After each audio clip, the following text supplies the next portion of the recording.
Bismillahirrahmanirrahim. Assalamualaikum warahmatullahi wabarakatuh. Perkenalkan, nama saya Nurina Agustin, NIM 0122156, Fakultas Hukum Universitas Andi Sudirman. Pada kesempatan ini, saya akan memaparkan tugas mengenai antropologi hukum. Apa itu antropologi hukum? Definisi antropologi hukum. Antropologi berasal dari kata Yunani, yaitu anthropos, artinya manusia atau orang, dan logos artinya ilmu. Antropologi dapat diartikan ilmu yang mengkaji manusia sebagai makhluk biologis dan sekaligus makhluk sosial. Antropologi hukum juga sebagai ilmu secara empiris mengkaji perilaku manusia dan segala aspeknya dalam kaitannya dengan norma hukum tertulis dan tidak tertulis. Fungsi dan tujuan antropologi hukum. Penelitian ilmiah di bidang ini adalah hasil dari perbedaan yang mendalam antara hukum saat ini dan aspek teoretis hukum. Dalam pengertian ini, antropologi adalah disiplin pada dua tingkatan. Tahap pertama adalah pengetahuan logis filosofis tentang hukum dan negara.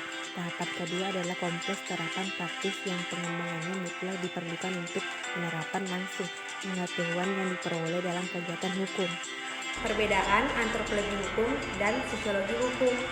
Sosiologi hukum, hukum barat yang telah dipengaruhinya, hukum dalam masyarakat yang kompleks, hukum tertulis, undang-undang nasional. Sedangkan antropologi hukum, hukum bukan barat, hukum dalam masyarakat yang belum kompleks, hukum tidak tertulis, hukum rakyat lokal. Sosiologi hukum mengkaji hubungan timbal balik secara hukum sebagai gejala sosial dengan gejala sosial lainnya.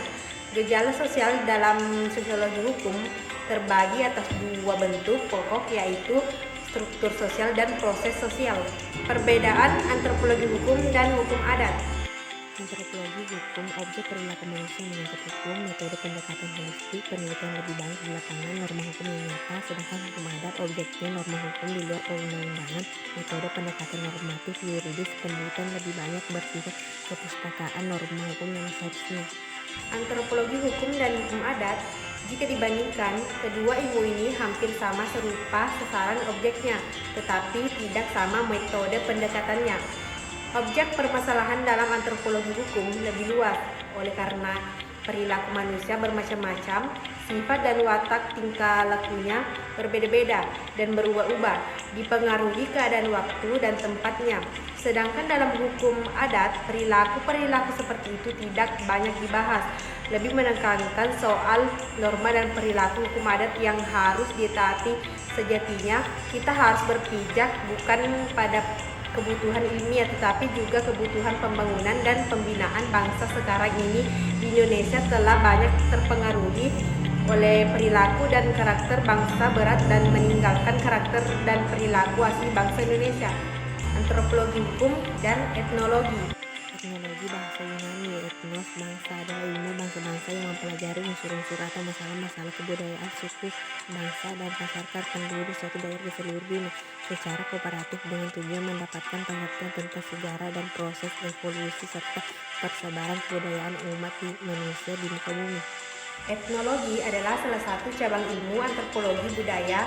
Bahasa utamanya mengenai atas kemanusiaan dalam kebudayaan berbagai suku bangsa.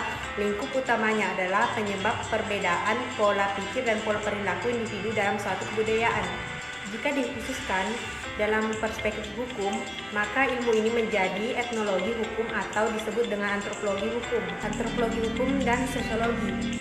Sosiologi adalah ilmu pengetahuan yang mempelajari proses dalam masyarakat. Ia mencoba menemukan hukum-hukum yang menguasai proses tersebut, mempelajari gejala-gejala sosial, hubungan antara pribadi dan masyarakat, antar golongan masyarakat atau satu sama lain, lembaga masyarakat dan lainnya.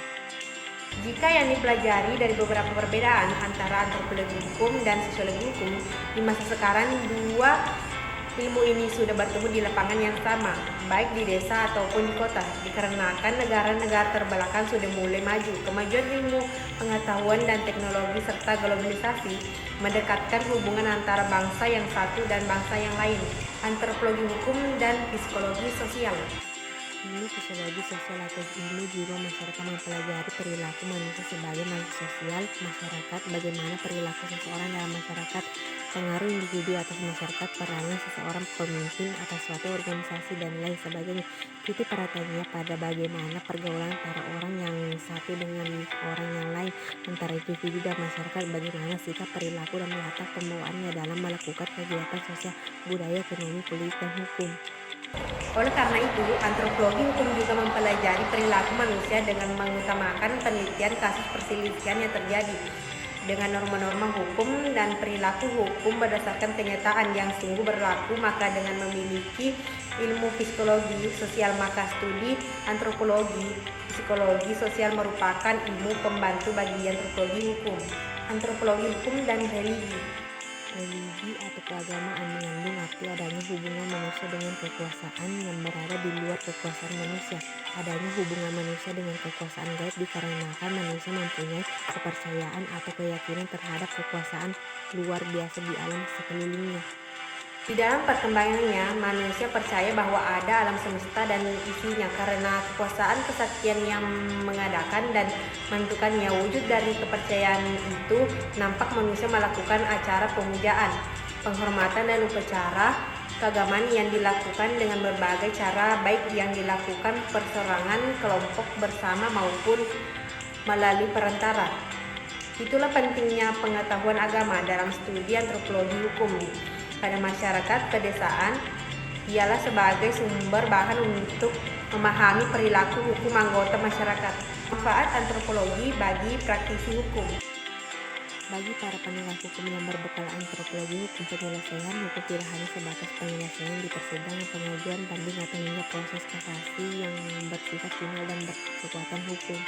Terkadang kita mendapatkan perkara yang diselesaikan di luar pengadilan atau perkara yang dideponir, dikesampingkan, atau suatu perkara yang ditarik kembali oleh penggugat.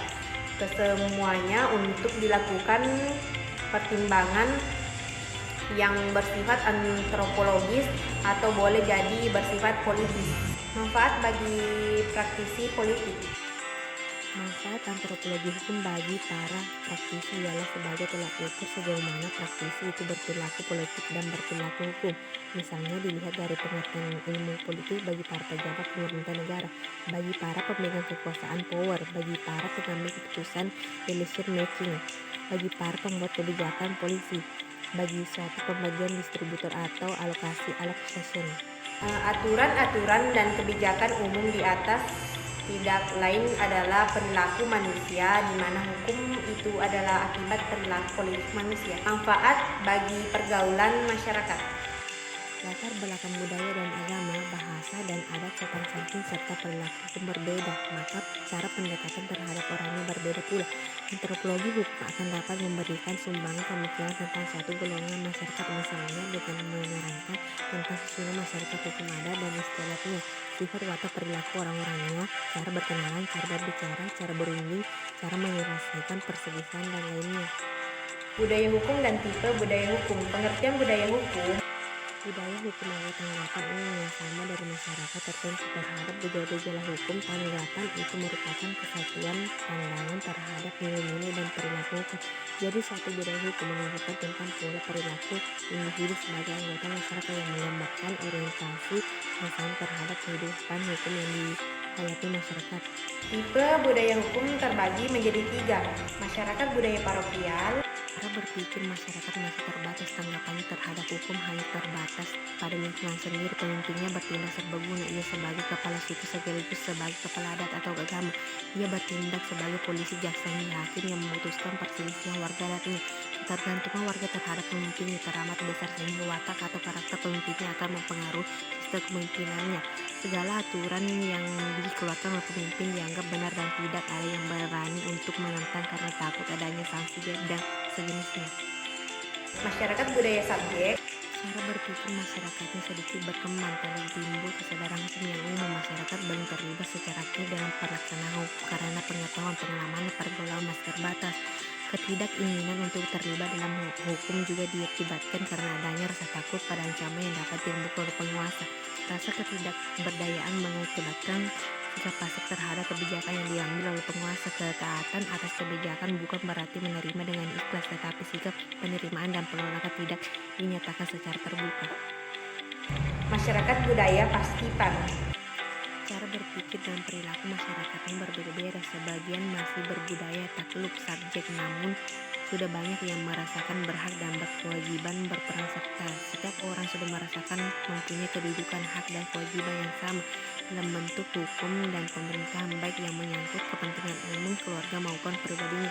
Penerimaan atau penolakan terhadap hukum boleh didasari atas kesadaran hukum sebagai warga yang baik ataukah mengandung nilai lain, misalnya kepentingan pribadi maupun golongannya. Sampai di sini pemaparan saya, semoga bermanfaat bagi kita semua. Demikian yang dapat saya sampaikan. Atas perhatiannya saya ucapkan terima kasih. Wassalamualaikum warahmatullahi wabarakatuh.